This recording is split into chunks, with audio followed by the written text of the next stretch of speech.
Okie dokie. Hey everybody, Miss Lynch here. This is the lecture for chapter 7, and looking at my notes, they're a little on the shorter side, so I don't know yet if this is going to be a part 1 and a part 2 situation, or if I'm going to try to do this all in one video. We'll see. If it's less than like 15 minutes, I'll probably try to just put them both together. We'll see. What an adventure, right? Okay, so yeah, this is chapter 7, at least part 1 to start, and then maybe the whole thing. But you should have your stuff in front of you, notes, book, something to write with, all that jazz, and I will get to going, okay? Alrighty, so this chapter is about all of the stuff that came about after the revolution, all right? So all the nitty-gritty paperwork, basically, all right? And that is why the cover photo for this chapter is our Constitution, okay? So this is the preamble, we the people, and yeah, this chapter is this point in time when that is being written and created and passed by the public, okay? So here we go, alrighty. Our first slide here, so America under the Confederation. Okay, before this we've talked about all of those revolutionary ideologies coming about. Last chapter was about, you know, the idea of liberty and freedom and who is that meant for and all of that. That conversation that is going through all of society at this point in time, okay? But so that's kind of where we left off, and now they have to get it written down, all right? So that's where we're at. Alrighty, so the first written Constitution of the United States was the Articles of Confederation, which we hit on, that would have been back in chapter 5. Yeah, so that was drafted in 1777 and ratified, so adopted by the states in 1781. The original 13 states, so our 13 colonies become our 13 states, and they were promised the right to be able to retain their individual sovereignty, freedom, and independence. Yeah, this is why we still have state laws today, things that are handled at local levels. Because whenever, you know, the United States was in its little infancy, for like in its swaddling clothes, our states were worried that all of their power would be given to the federal government and things would not be, local issues would not be handled in a way that they felt would be suitable, all right? So they're promised that they can retain this sense of power. Okay, and the only powers specifically granted to the national government were those that were essential to the struggle for independence. So this included declaring war, okay, conducting foreign affairs, and making treaties, which is part of the foreign affairs. Excuse me, I'm losing my voice already. Not a great start. Okay, so declaring war, conducting foreign affairs, and then making treaties with governments. That's part of our foreign affairs, okay?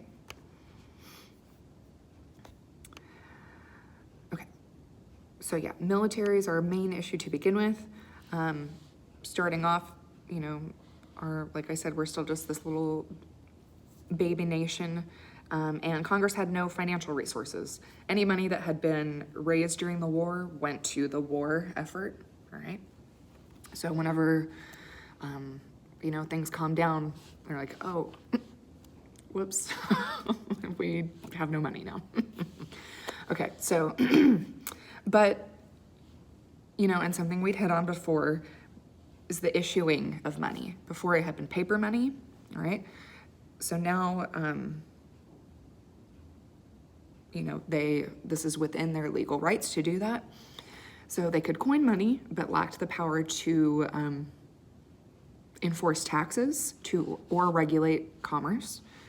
And revenue mainly came from contributions by individual states, okay, so not at the federal level. And so in order to amend our Articles of Confederation, there had to be unanimous consent from the states, okay? And so that's kind of declared. And in the 1780s, Congress then established national control over the land to the west, which now that the United States exists as a nation, westward expansion is going to be a big theme for us, really for the rest of our studies this semester. Okay, so just get ready for stages of westward migration. So, and this is something that we've talked about even, back in our colonial era, our settlers are wanting more and more land. They want to go west, get that land, take it from first Americans to do so. Okay, so that pattern isn't going anywhere, all right? Okay, so Congress established control of this land to the west of our 13 states and then began devising rules for its settlement. And if you have your book in front of you, there's a map on page 197, which off the top of my head, I don't know if that's the 6th edition or the 5th edition. What's new, sorry. But anyway, please look at this map. It's just called Western Lands, 1782 to 1802. And you can see those boundaries are just straight lines that start going west. Okay, so Kentucky, Tennessee, that's why Tennessee is this long rectangular shape. It's just because those boundaries were just sent straight west, okay? Anyway, but so you can see those future plans of land that they're setting their sights on, all right? Okay, and on that note, it is important to recognize that over 100,000 Indigenous Americans inhabited the region of these western boundaries of the states. So those areas they're looking at, so Tennessee going all the way to the Mississippi, which is our first wave of westward migration. All of this land that our Anglo-European Americans are wanting is inhabited by 100,000 first Americans, okay? So this will lead us to Indian removal, and as being in Oklahoma, we know, we learn more about that history than maybe other places, but so we will get to the Indian Removal Act and the Trail of Tears, but so this is setting all of that up, all right? So just spoiler alert, basically, but we know what will happen, okay? Okay. So Congress took the position that by aiding the British, our first Americans had forfeited the right to their lands. Similar things will be done during the Civil War, but anyway, so we know that our first Americans in these areas they created allyships out of necessity, all right? And then, after the war, they are then reprimanded, although our British loyalists were forgiven, as we'll remember from previous chapters, but not if you are Indigenous, okay? So, declare that they forfeited their right to the land, but little distinction was made among communities that sided with the enemy or sided with our patriots or played no part in the war at all, okay? So it was just kind of assumed that any and all first Americans supported the British, and that was the end of it, all right? Okay, so there are peace conferences at Fort Stanwix in New York in 1784, and then at Fort McIntosh in Pennsylvania in 1785, where Americans received large surrenders of indigenous land north of the Ohio River, which we've talked about the Ohio River Valley being a hot spot to begin with, the Quebec Act, remember?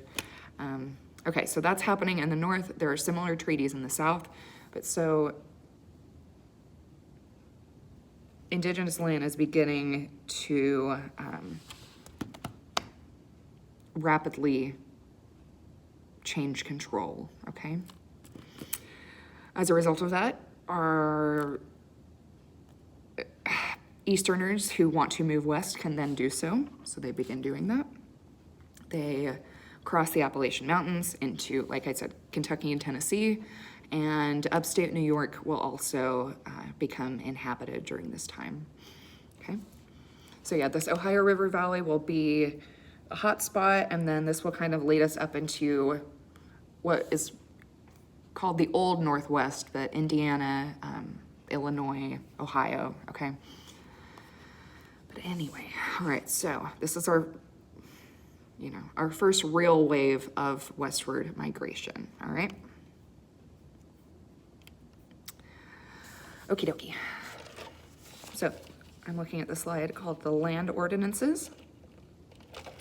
This was a series of measures approved by Congress during the 1780s that defined the terms by which this western land we're talking about, would be marked and settled, all right? This starts with the Ordinance of 1784, which was drafted by Thomas Jefferson, and established stages of self-government for the West. This will kind of be territorial law, so any territory that is established has to kind of create this sense of government, and then it can apply for statehood. We'll see this actually we won't see this in our class, but this, you could look at any Western state and they will follow this model. Oklahoma is no different. But anyway, so this ordinance establishes this model of early self-governance, okay? Okay, so this region, our Ohio River Valley, under the Ordinance of 1784, it was to be divided into districts that would be governed by Congress and eventually admitted to the Union as states, okay?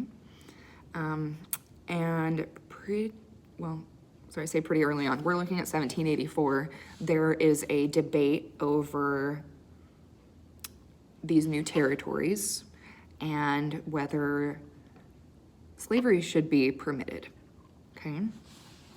So by a single vote, one vote, Congress rejected a clause that would have prohibited slavery in the West, okay? I could sit here and look at that fact and be like, well, what if, our whole history would have been different? But that's speculative and I won't do it. Anyway, slavery in the West was that close to not happening. One vote, okay? Okay, so that was the Ordinance of 1784. Now, if you'll go to the next slide, here's the Ordinance of 1785. Wait, did I say? Okay, I meant to say 84 a second ago. I feel like I said 85 twice. Anyway, first 84, now we're in 85, okay? So this ordinance regulated land sales in this area we're talking about. Like I said, this will become known as the Old Northwest. So land would be surveyed by the government and sold in sections of a quarter mile, which again, this pattern that's established right here will just be the way things are done even whenever Oklahoma, after the land run, and things are established here in 100 years from when we're talking right now. So whenever we get to the 1880s, this model is still in place. But so this starts where sections are divided up, say square mile, so 640 acres, all right? They were sold for $1 an acre. And yeah, $1, that's still very expensive in the 1780s. You guys can get online and do the conversion to see how much that would be today. Excuse me. But yeah, so this is very expensive for average people. So, the rest of us, we would not be going and buying this land. That precedent puts this out of reach for the average citizen and creates the same problems we had to begin with our colonies. It sets up this model where a class division becomes very clearly defined very early on, okay? Okay, and in 1787, Congress sold large tracts of land to private companies, which no surprise there. That had been the model going back to their colonies. Everything had been established by a company to begin with, okay? So that's not surprising that this is happening here, all right? Okay, and And then there's the Northwest Ordinance of 1787. Where am I? There we go. Okay. This called for the eventual establishment of between 3 and 5 states north of the Ohio River Valley, or the Ohio River, and east of the Mississippi. All right. I got a map here, so this is just a couple pages from the last map I was asking you to look at. So this is Western Ordinances 1784 to 1787. So you can see the effects that these 3 ordinances we've been talking about had on the geography of the United States, okay? Okie dokie. So with this, the Northwest Ordinance of 1787, it was pledged that the utmost good faith would be placed towards First Americans in respecting their land, okay? Slavery was also prohibited, although for years owners brought slaves with them whenever they would migrate to this area. So slavery was in fact brought in to this region, okay? Okay. So all of that, we've been talking about our Articles of Confederation. So our delegates proposed a meeting to amend them in 1781, and everyone attended except for Rhode Island, okay? And this meeting ends up consisting of 55 delegates who met in Philadelphia in May of 1787 for the Constitutional Convention, the Con, if you ever hear it shortened, okay? So this included George Washington and Benjamin Franklin. And in that meeting, they decided to get rid of the Articles of Confederation and draft a new constitution altogether, okay? So within this new constitution, they would create a legislative, executive, and judicial branches of the government. Congress would have the power to raise money without relying on the states. And this government would represent the people as a nation, all right?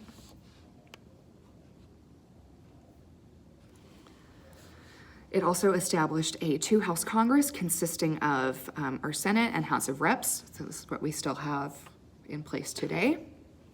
Okay, so our Senate has 2 representatives or 2 senators from each state. Our House of Reps is according to population, okay?